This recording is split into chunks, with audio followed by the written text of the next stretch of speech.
Alors, on va s'intéresser tranquillement aux petites collections. Donc, on va voir d'abord les listes qui correspondent finalement à des tableaux dans d'autres langages de programmation, donc des arrays. Et on va écrire notre liste de cette façon pour l'instant. On va avoir liste, on va écrire un petit truc comme ça, 1, 2, 3. 1, 2, 3, qui correspond donc à une liste, tout simplement. Liste, literal, si vous préférez. Ce qui se passe, c'est que là, vous ne l'utilisez pas, donc ça vous met des petites vagues jaunes. Et là, vous l'utilisez, donc il n'y a plus de soucis. Vous faites, et ça vous met 1, 2, 3. Ok, c'est cool.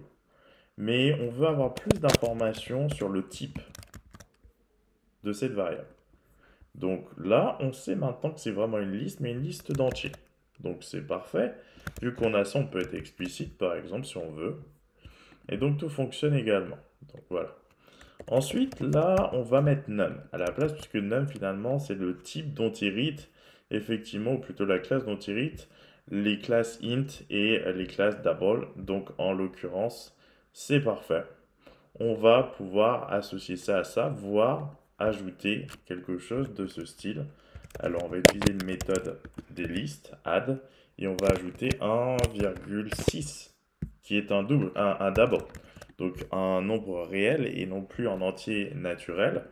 Et ça va quand même fonctionner, parce qu'en fait, même si ça c'est un double et que les doubles héritent de num, les doubles sont des nums. Donc, c'est parfait.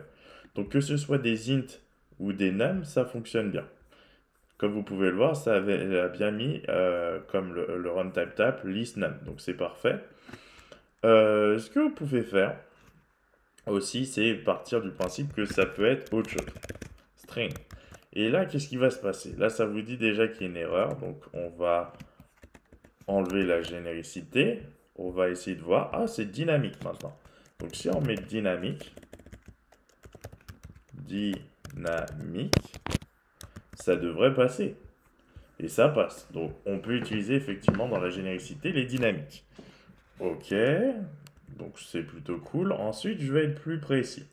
Ça, c'est des strings et ça, c'est des int. Donc je pourrais peut-être faire quelque chose d'intéressant en mettant par exemple que est-ce que déjà c'est possible? Alors, ça ne fonctionne pas d'écrire ça comme ça, donc ça, c'est pas mal. Mais est-ce qu'on peut pas trouver quelque chose qui les permettra de les englober? Et en réalité, object, puisque tout est objet avec effectivement Dart, eh bien, fonctionne bien. Donc c'est, comme vous pouvez voir, list object, object, ça fonctionne tranquillement. De toute façon, on a précisé la chose, c'est-à-dire qu'il aurait mieux valu ne rien mettre avec var et ensuite préciser et ça nous aurait donné list object tout simplement également. Donc ce qu'on peut faire, c'est mettre les informations de ce côté. Hop. C'est-à-dire que vous n'êtes pas obligé d'enlever le var, ni même, alors je vais mettre dynamique. Ça fonctionne également. Hop, tout est bon. Ça veut dire que dynamiquement, effectivement, on pourra non seulement déduire du membre de droite, mais en plus changer les valeurs à l'intérieur effectivement de la liste, ou même le type de la liste. Ça veut dire que là, si c'est dynamique, une liste peut très bien devenir autre chose qu'une liste à la ligne d'en dessous. On peut même faire le test. On peut mettre liste égale 12. Et comme vous pouvez le voir, eh ben, écoutez, int. Donc on a pu transformer le type de cette variable qui est au départ une liste grâce effectivement au mot-clé dynamique. Donc ça c'est plutôt intéressant à savoir. Ensuite, qu'est-ce qu'on peut faire d'autre? On va remettre var, c'est cool. Object, ok, c'est cool. Ça, on l'enlève parce que c'est plus possible avec var. Il y a deux types dynamiques, il y a var et dynamique. Et dynamique, par contre, rend possible le changement, mais var, par contre, ne rend pas possible de changement. C'est-à-dire que le programme va induire ou inférer ou déduire finalement le type en fonction du membre de droite, mais ensuite ce type est définitif pour la variable. Alors là, on a utilisé add. Donc s'il y a add, vous supposez bien qu'il y a potentiellement remove. Donc on va enlever remove 1,6. Et on va voir effectivement ce qui reste. 1,6, pardon. Et on va voir ce qui reste dans la liste. effectivement, 1,6 a été enlevé. Alors, je vais vous mettre ça sans qu'on l'enlève pour voir quand même le résultat. Donc 1, 2, 3 string 1,6, donc c'est parfait. Donc vous savez déjà comment ajouter quelque chose à une liste ou enlever quelque chose à une liste. Ensuite, vous pouvez toujours naviguer à travers, effectivement, et changer quelque chose. Element at, on va imaginer que vous ne savez pas comment ça fonctionne. Return the index of the element. Donc, on sait déjà qu'on attend effectivement un index et ça va vous retourner l'élément. Donc ça, c'est parfait. Donc, index, par exemple, 0, normalement, ça doit nous retourner 1. On y va.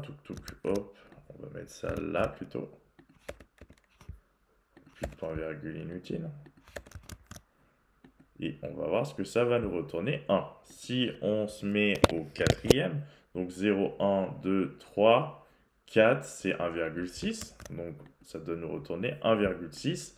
Et ainsi de suite, et ainsi de suite. Donc vous savez déjà quand même faire pas mal de choses avec les listes. Ça, c'est plutôt cool. Vous comprenez l'idée d'inférence. Vous savez effectivement faire des petites choses avec les listes, donc c'est plutôt cool. Vous pouvez effectivement également trouver potentiellement, soit vous utilisez cert d'ailleurs pour savoir si c'est vrai, et ensuite vous catchez l'exception, soit vous utilisez tout simplement length pour savoir directement. Et là, normalement, si on compte bien, ça fait 0, 1, 2, 3. Donc ça veut dire qu'il y a 4 éléments. Donc listLength, ça doit être égal à 4. Si on stocke ça dans une variable length et qu'on fait ensuite print de length, hop, ça doit nous donner 4 de toute façon. Alors, j'ai oublié un point virgule, mais excuse. Ça doit nous donner 4 de toute façon. Donc voilà, vous auriez pu utiliser autre chose pour vérifier la chose. Vous faites un, si vous voulez, un try catch ou tout simplement un assert et vous mettez length equal 4, hop, comme ça. Et si tout se passe bien, il n'y a pas de souci. Par contre, si vous écrivez 5 et donc que c'est faux, il y aura une exception qui va être levée. Alors, en l'occurrence, exception s'est produite. Voilà, ça vous montre que ce n'est pas vrai. Donc, c'est plutôt cool. Donc, on a vu pas mal de petites choses quand même. Alors, oula, je veux sortir de ça maintenant. On s'en fout de certes. C'était juste un petit exemple. On va relancer. Ok, 4, nickel.